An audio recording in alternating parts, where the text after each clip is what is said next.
L'étui de l'ordinateur portable repose vide sur mon lit, une coquille vide se moquant de son vide.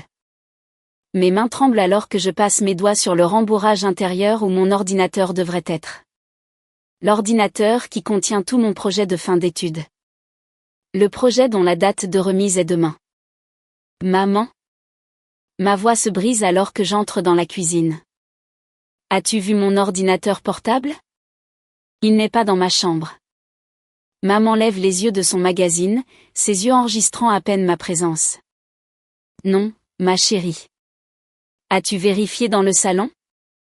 J'ai déjà retourné toutes les pièces de cette maison. Mais je hoche la tête et vérifie encore, car c'est ce que font les bonnes filles. Elles ne discutent pas. Elles ne créent pas de problème. Papa entre, desserrant sa cravate après une longue journée au bureau. Ses yeux se plissent quand il voit mon visage. Qu'est-ce qui ne va pas maintenant, Rein?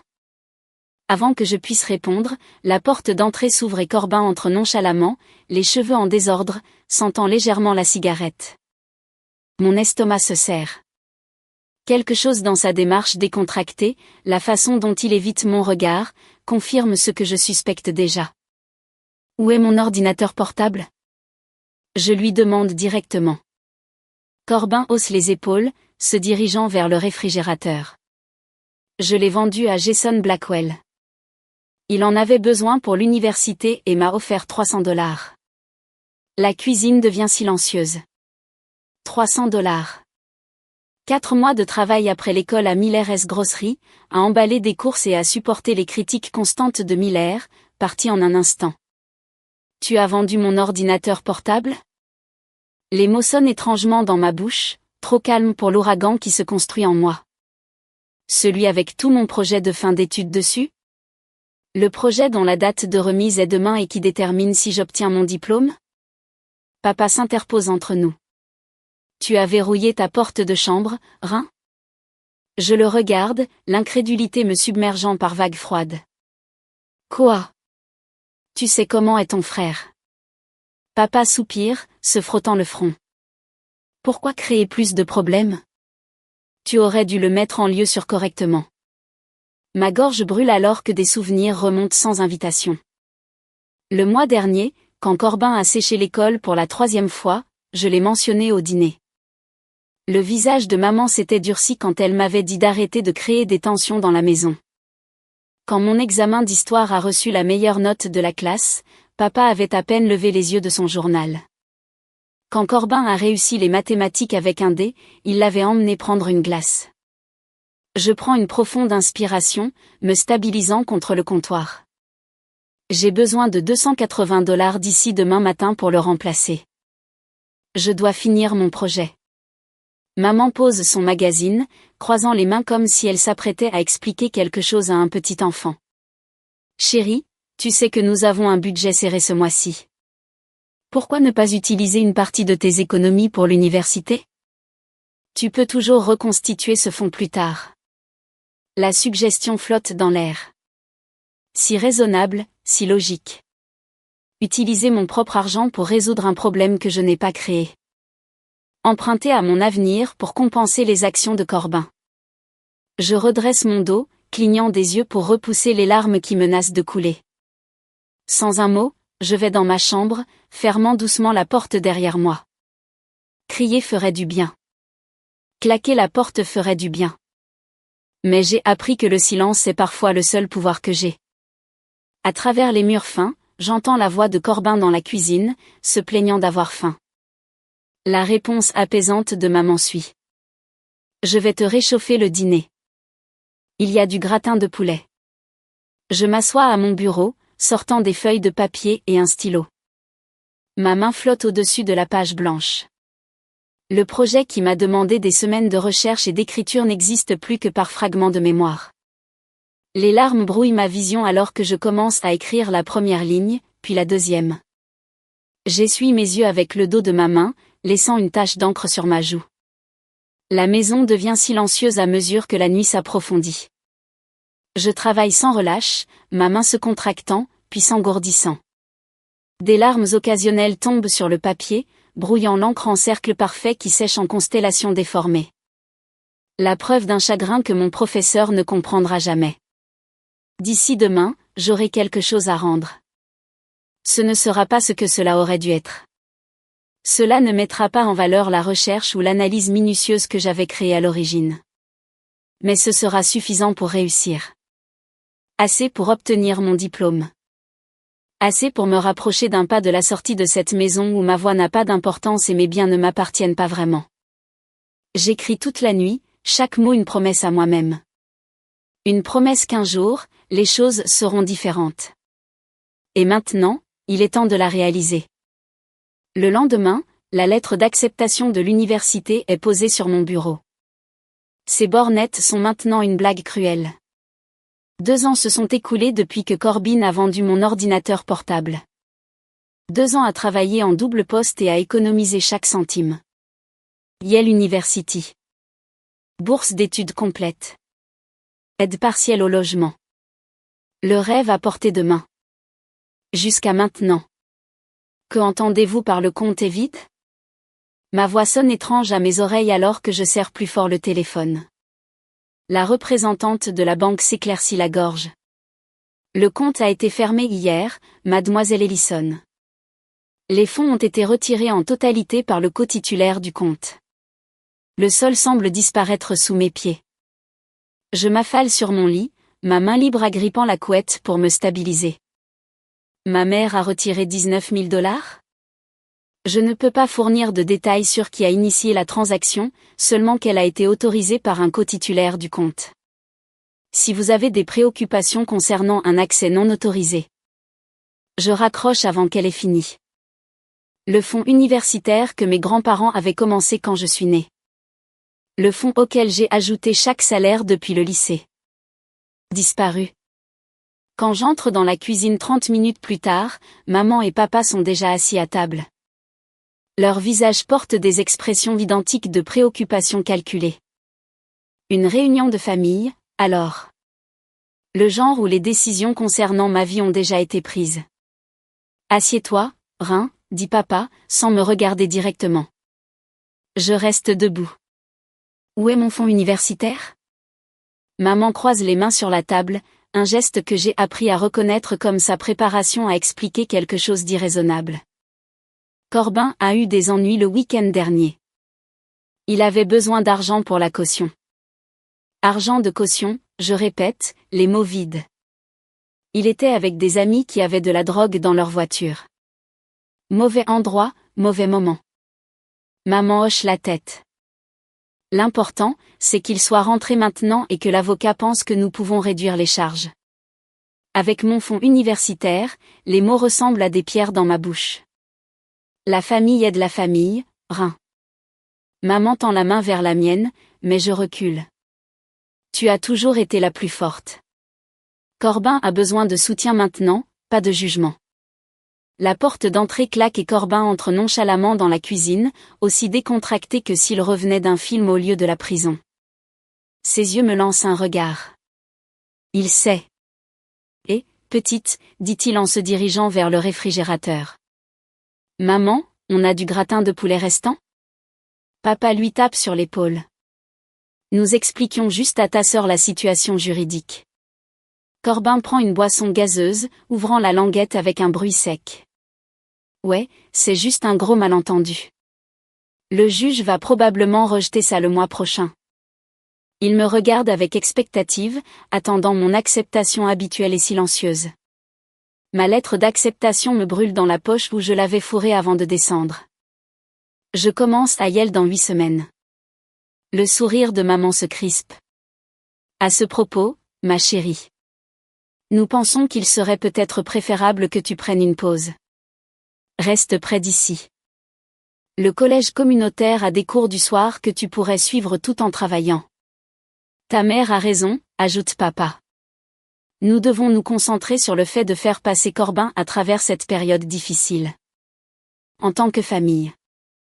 Le sous-texte est clair dans l'air. Reste à la maison. Continue de travailler. Soutiens ton frère. Oublie tes rêves. D'ailleurs, continue maman, sa voix prenant ce ton raisonnable qui me hérisse le poil. Tu pourrais à nouveau économiser. Peut-être dans 1 an ou 2. Ou 3 ou 4, interrompt Corbin en riant. Comme si mon avenir était une blague dont lui seul comprenait le sens. Je regarde autour de la cuisine, les rideaux jaunes fanés que ma mère promet de remplacer depuis une décennie. L'éclat dans le comptoir que papa dit qu'il réparera le week-end prochain. Le calendrier sur le réfrigérateur marqué des dates de comparution de Corbin. Rien pour mon orientation universitaire. Rien pour mon avenir. Cette nuit-là, je sors mon sac de sport de sous le lit et je fais ma valise méthodiquement. Un jean. 3 chemises. Sous-vêtements. Brosse à dents. La photo encadrée de mes grands-parents. Mon argent d'urgence, $280 économisés grâce au pourboire au restaurant, caché dans une boîte de tampons où Corbin ne regarderait jamais. Le même montant qu'il a reçu pour avoir vendu mon ordinateur portable il y a 2 ans. La symétrie ne m'échappe pas.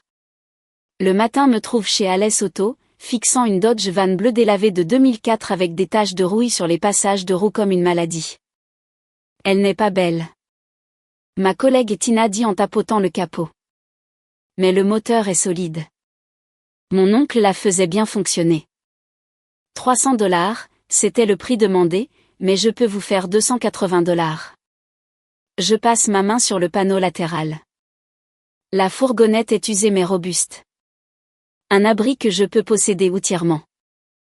Alors que je compte mes économies, chaque dollar que j'ai au monde, je m'arrête. Avez-vous un stylo et du papier? Tina fouille dans sa boîte à gants et me tend un reçu froissé et un stylo à billes. Je fixe le côté vierge du papier, le stylo planant avec hésitation. Dois-je laisser une note expliquant pourquoi je pars? Ou le silence serait-il une déclaration plus forte? Les mots n'ont jamais fonctionné auparavant, mais disparaître sans explication me rendrait-elle pareil à eux? Je mets le stylo et le papier dans ma poche, puis je donne mon argent à Tina. Certaines questions n'ont pas de réponse facile. Mais pour la première fois de ma vie, j'ai le pouvoir de décider pour moi-même. Je réussirai même avec le sabotage de ma famille. 3 jours plus tard, le véhicule de police arrive sur le parking du restaurant avec une lenteur délibérée. Phares éteints mais présence indéniable. Je continue d'essuyer des tables, prétendant ne pas remarquer comment les conversations s'apaisent quand l'agent entre. Mon dos se raidit quand il s'approche du comptoir et montre ma photo à Marlène, la gérante. Rein. Marlène appelle, sa voix portant une nuance d'inquiétude que je n'ai jamais entendue auparavant. Cet officier a besoin de vous parler. Le poids du regard de chaque client me suit alors que je m'approche. Mes doigts tordent le chiffon humide que je tiens toujours. Rein Ellison? La voix de l'officier est neutre. Vos parents ont déposé une déclaration de personnes disparues. Ils s'inquiètent de votre bien-être. J'ai 18 ans, dis-je, les mots à peine audibles même pour moi. Je ne suis pas portée disparue. Marlène croise les bras. Y a-t-il un problème, officier? Pas de problème si elle appelle ses parents. Il me tend une carte avec leur numéro gribouillé au dos. Épargner du temps au service. Ce soir-là, Marlène m'appelle dans son bureau. Son visage porte la neutralité habituelle de quelqu'un qui délivre de mauvaises nouvelles. Ta mère a appelé 3 fois aujourd'hui. Dis que tu traverses une phase. A mentionné que tu pourrais être. Elle hésite. Instable. Le mot flotte entre nous comme un poison. J'ai besoin de personnes fiables, Rein. Pas de drame. Elle me glisse mon dernier bulletin de salaire sur le bureau. Je suis désolée. Le van devient toute ma vie par la suite, dans les semaines qui suivent. Je crée des trajets invisibles à travers la ville, ne restant jamais plus d'une nuit au même endroit. Parking d'hôpitaux les mardis et vendredis. Ils ont moins de patrouilles de sécurité ces soirs-là. Le parking de la bibliothèque le mercredi quand elle ferme tôt. Le Walmart loin de mon ancien quartier les week-ends. Caché parmi les camping-cars de passage. Le sommeil vient par éclats agités. Chaque moteur qui démarre à proximité me fait sursauter. Chaque véhicule de sécurité qui passe fait battre mon cœur la chamade.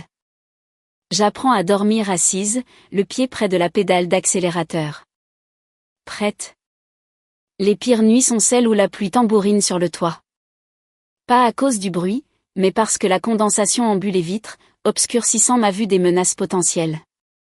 Ces nuits-là, j'essuie des cercles sur la vitre toutes les quelques minutes, scrutant le parking avec des yeux embués. Les routines matinales se forment autour des lieux publics.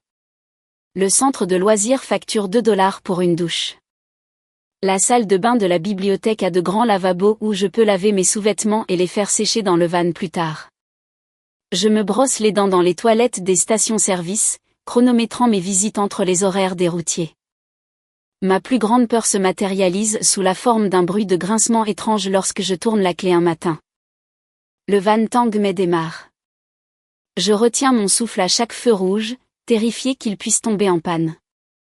Les $280 qui ont acheté cet abri ne couvriraient aucune réparation importante. Sans le van, je serais vraiment sans abri, dormant sur des bancs ou dans des ruelles, exposé de manière à me donner la gorge nouée par la panique. Je me gare derrière l'hôpital ce soir-là, caché entre des camions de livraison. Le bruit de grincement s'est amplifié. Alors que je me recroqueville sous ma couverture, répétant le plan de demain pour trouver un mécanicien abordable, un léger tapotement à ma fenêtre me fait presque manquer un battement de cœur. Un vieux gardien de sécurité se tient là, sa lampe de poche pointée vers le sol. Je fends la fenêtre d'un pouce, prête à expliquer, à supplier, à m'enfuir si nécessaire. Je pensais que vous voudriez peut-être ça. Il me tend une petite lampe de poche par l'ouverture. Ma fille a vécu dans sa voiture pendant 1 an. Ça a une radio. La musique aide. Il s'éloigne avant que je puisse répondre, son uniforme disparaissant dans les ombres entre les bâtiments. 3 semaines plus tard, je fais le plein d'essence quand une berline beige familière se gare à côté de moi. Ma mère en sort, parfaitement coiffée comme toujours, portant le masque pliant qu'elle réserve aux interactions publiques. Rhin. Sa voix traverse l'espace entre nous comme si elle franchissait une distance bien plus grande. Tout le monde est mort d'inquiétude pour toi. Ça dure depuis trop longtemps, tu ne crois pas? Rentre juste à la maison et arrête ces bêtises. Un homme qui remplit son camion nous observe avec un intérêt non dissimulé. Une femme promène son enfant en faisant un large détour autour de nous, sentant la tension. La police est venue 2 fois de plus. Maman se rapproche. Nous leur avons dit que tu traversais une période émotionnellement difficile. Ils comprennent. La pompe à essence clique. Je remplace la buse, je ferme mon bouchon d'essence avec des mouvements délibérés. Rentre juste à la maison, répète-t-elle. Qu'est-ce que les gens vont penser? Tu veux nous faire du mal comme ça? La question libère quelque chose dans ma poitrine. Pendant des mois, je me suis demandé si mon silence était une punition, une tentative puérile de leur faire ressentir la douleur qu'ils m'avaient causée. Maintenant, je comprends sa protection. Les mots leur donnaient des munitions. Le silence me donne des murs. Je suis à la maison, dis-je, désignant mon van. Le choc sur son visage alors que je m'éloigne allège chaque pas. Je ne regarde pas en arrière. Le nom du bibliothécaire est Martha. Elle me remarque utiliser la même salle de bain à la même heure 3 jours par semaine. Au lieu de me signaler, elle m'offre un emploi de mise en rayon de livres. 10 heures par semaine, dit-elle. Assez pour te permettre de payer le gaz et l'épicerie. Le directeur de la bibliothèque, Douglas, fait semblant de ne pas remarquer quand Martha me montre la douche du personnel au sous-sol. 1 fois par semaine, murmure-t-il sans lever les yeux de son ordinateur, quand nous fermons le dimanche. Leur gentillesse contraste vivement avec la trahison de ma famille. Ces étrangers offrent de l'aide sans exiger de morceaux de mon âme en retour. 7 mois se passent ainsi. Je travaille le matin à la bibliothèque, l'après-midi dans un petit café, et les week-ends chez Berniès Furniture Shop. Chaque centime non dépensé pour ma survie va sur un compte d'épargne. Le bruit de grincement du van a été réparé il y a des années par un mécanicien qui m'a permis de payer en versements hebdomadaires. Chez Bernie, je découvre une affinité pour le travail du bois.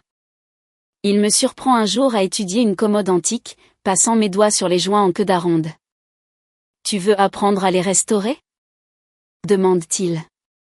Bientôt, je passe des heures supplémentaires dans son atelier, apprenant à redonner vie à des meubles abandonnés. La symétrie ne m'échappe pas, la restauration devient ma spécialité. Ce soir, l'épuisement me ronge les os après une journée de 14 heures entre le café et une réparation d'urgence chez Bernie S. Je me gare derrière son magasin, un endroit qu'il ne m'a jamais explicitement offert mais jamais interdit non plus. Mes yeux se ferment avant même de pouvoir déplier mon sac de couchage. Un coup sec à ma fenêtre me fait sursauter. Bernie se tient là, bras croisés, l'expression illisible dans la pénombre. « Depuis combien de temps dors-tu ici ?» demande-t-il. Bernie me surprend en train de rouler mon sac de couchage à 5h30 du matin, le givre de janvier transformant mon souffle en fantôme. Sa trousse de clés teinte dans l'obscurité avant que les lumières du magasin n'inondent le parking arrière. « Combien de temps ?» demande-t-il, sans prendre la peine des banalités. « 7 mois. » Je plie le dernier coin du sac de couchage avec précision. Je pars dans 10 minutes. Bernie se frotte le cou buriné, plissant les yeux sur mon van. Ce chauffage fonctionne ? Parfois. Il hoche une fois, sa décision prise. J'ai une arrière-salle avec un lit de camp, l'ancien propriétaire y vivait, et j'ai besoin de quelqu'un à plein temps pour les travaux de restauration. Sa voix ne contient aucune pitié, juste du pragmatisme. Garez-vous derrière la benne à ordures, moins visible de la rue. Cet après-midi-là, je crée une feuille de calcul d'épargne, chaque cellule étant une brique dans la fondation que je construis. La discipline du silence devient la discipline de l'épargne. Chaque centime est suivi, chaque dépense est remise en question. Je me porte volontaire pour les heures supplémentaires, travaille les week-ends, les jours fériés. Les autres employés m'évitent, confus par ma concentration exclusive. Tu fais en sorte que le reste d'entre nous ait l'air nul, plaisante Miguel, le chauffeur-livreur, quand j'arrive 2 heures plus tôt pour refaire une table en acajou. Je n'explique pas que ma vie dépend de ces heures, que cette chance est tout, et que je la saisirai quoi qu'il arrive. 2 ans plus tard, mon compte bancaire affiche 30 652 $. Tout le travail acharné, toutes les nuits blanches, tout l'épuisement et la douleur ont finalement conduit à cela. Je fixe le nombre pendant ma pause déjeuner, mangeant le même sandwich au beurre de cacahuètes que j'ai mangé chaque jour depuis que Bernie m'a surprise à dormir dans mon van. Le montant représente 730 jours de calcul prudent, de choix du travail plutôt que de toute semblance de vie sociale, de dire non aux films, aux boissons, aux nouveaux vêtements. Tu vas dépenser un jour de tout ça ? Demande Bernie, jetant un coup d'œil par-dessus mon épaule à mon relevé bancaire. Une maison, je réponds, en prenant une autre bouchée de mon sandwich. Il est peut-être temps. Le marché est en baisse. Il fait glisser un journal sur la table de la salle de pause. Celui-ci a besoin de travail mais les fondations sont bonnes. La section immobilière montre une petite maison de 2 chambres avec de la peinture écaillée et des gouttières affaissées. 94 000 $. Moins que mon objectif de 100 000 $, mais assez près pour que mon cœur s'accélère. Ce soir-là, une enveloppe arrive à l'atelier à mon nom. L'écriture de ma mère au recto. Je la jette presque sans l'ouvrir, mais quelque chose me fait glisser mon doigt sous le rabat. Rein, ton frère Corbin est très malade. Les médecins disent qu'il a besoin d'un traitement spécialisé. S'il vous plaît, appelez-nous.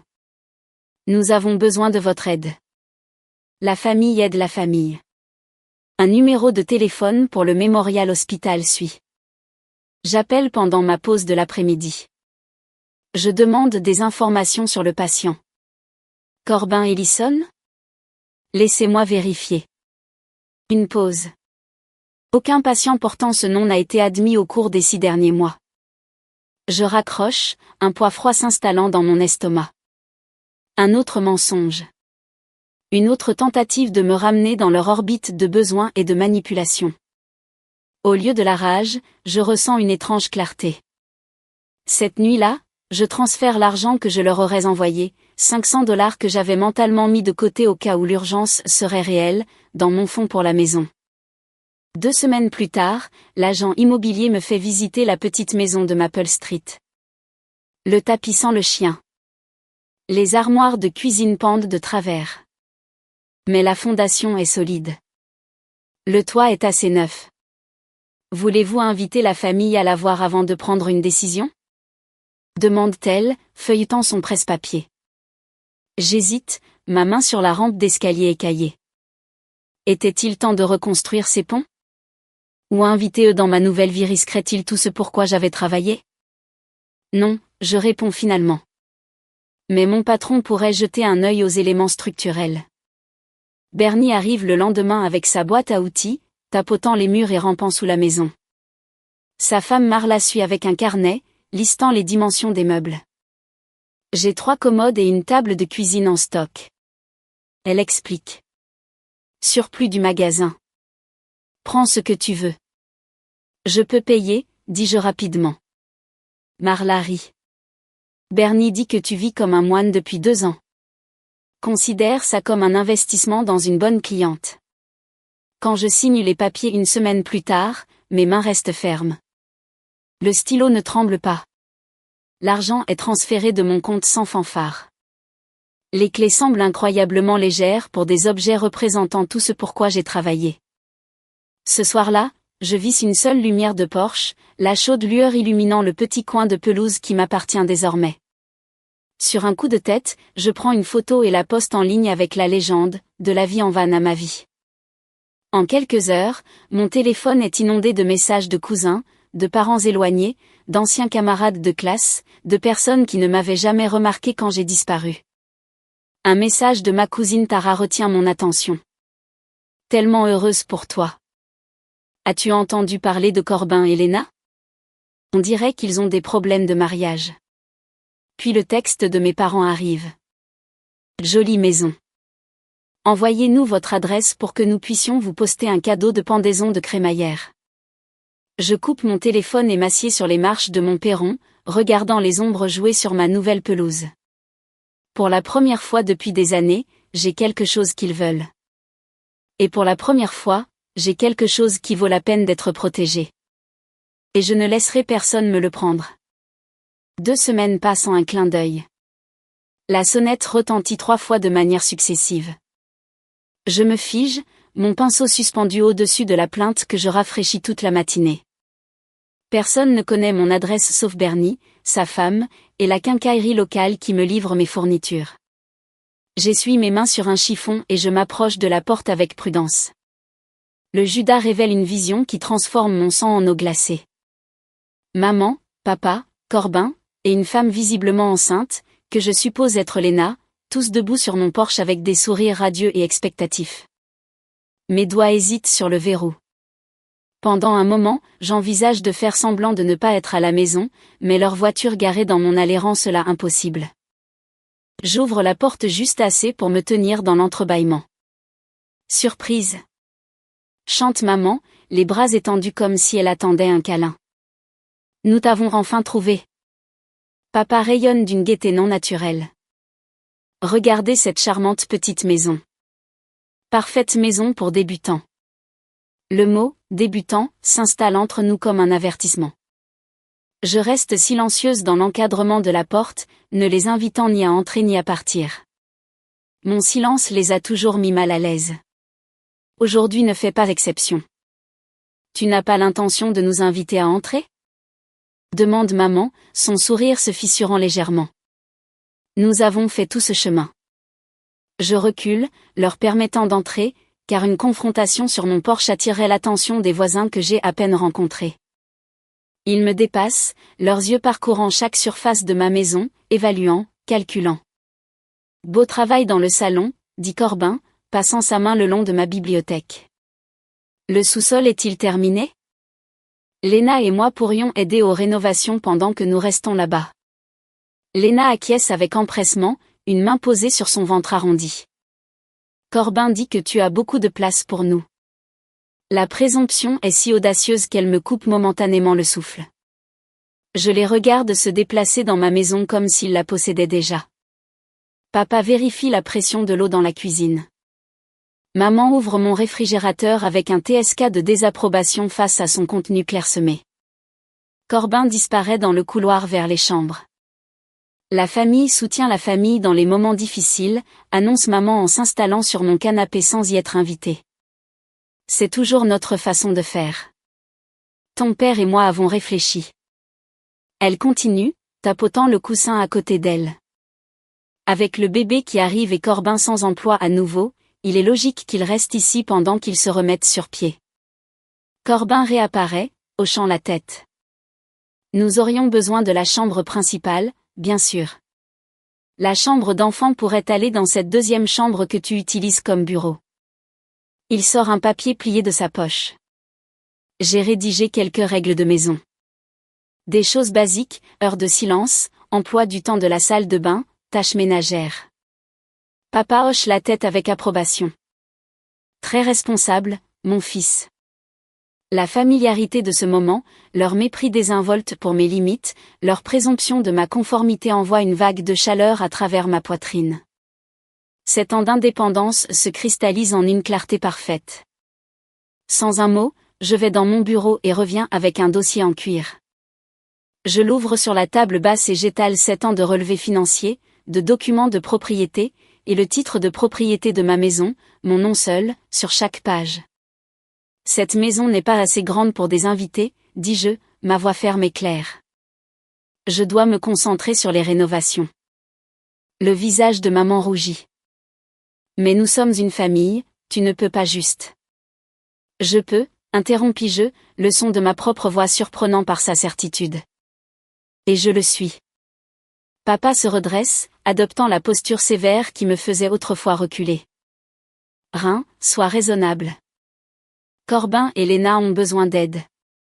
Oui, je suis d'accord. Ils en ont besoin, mais pas de moi. Je me dirige vers la porte d'entrée et la tiens ouverte, un signal clair que cette visite est terminée. Ils me regardent avec des expressions que je reconnaissais sur mon propre visage il y a 7 ans, l'incrédulité que quelqu'un oserait faire respecter une limite qu'ils ont toujours franchie librement. Un par un, ils sortent, stupéfaits dans un rare silence. Rein, essaie maman une dernière fois depuis le porche. Qu'est-ce que les gens vont penser? Je ferme la porte sans répondre. Leur voiture reste dans mon allée pendant 23 minutes. Je le sais car je regarde l'horloge, attendant le bruit de leur moteur qui démarre avant de me permettre de respirer normalement à nouveau. 3 jours plus tard, je reviens d'un voyage d'affaires à Burlington, où Bernie m'a envoyé pour évaluer une collection de ventes aux enchères. Dès que je tourne dans ma rue, quelque chose me semble étrange. Une voiture inconnue est garée dans mon allée à côté de la vieille Honda de Corbin. Je me gare dans la rue et j'approche de ma maison avec prudence. La porte d'entrée est verrouillée comme je l'ai laissée, mais quand j'essaie ma clé dans la porte arrière, elle ne rentre pas. La serrure a été changée. Par la fenêtre de la cuisine, je vois des boîtes en carton empilées sur mes comptoirs. Des vêtements de bébé et des biberons éparpillés sur ma table. Je fais le tour jusqu'à l'entrée du sous-sol et je la trouve entr'ouverte, la lumière s'échappant par le bas. Corbin apparaît en haut des escaliers du sous-sol, sautant légèrement quand il me voit à travers la vitre.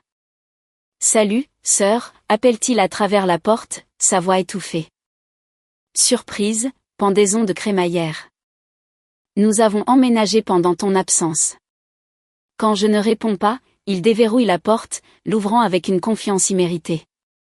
Avant que tu ne paniques, nous avons le droit d'être ici.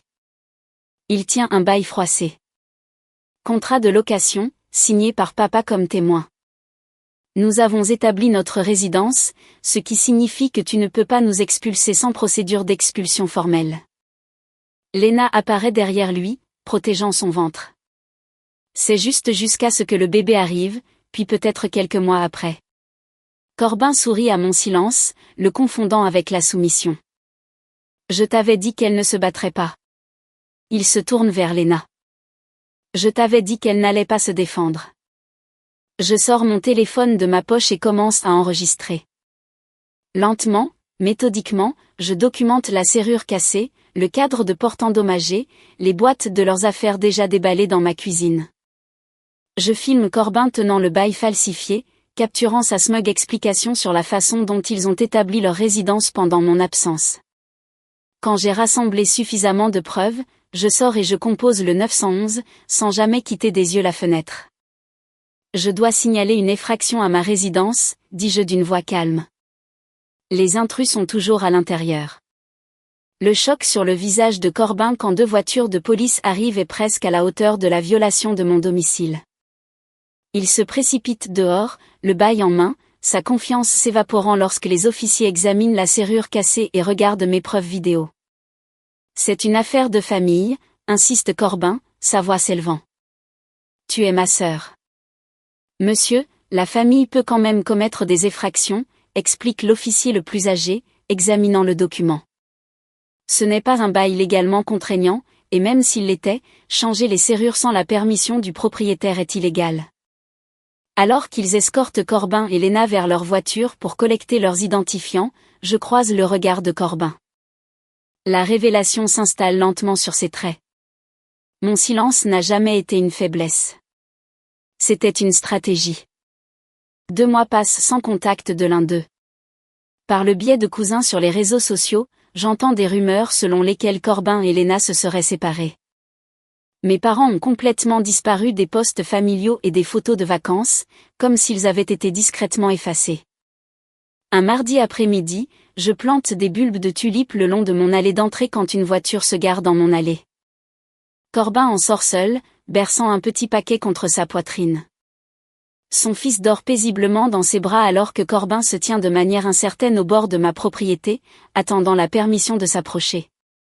L'odeur de peinture fraîche s'attarde sur mes doigts alors que je passe ma main le long du couloir fraîchement fini.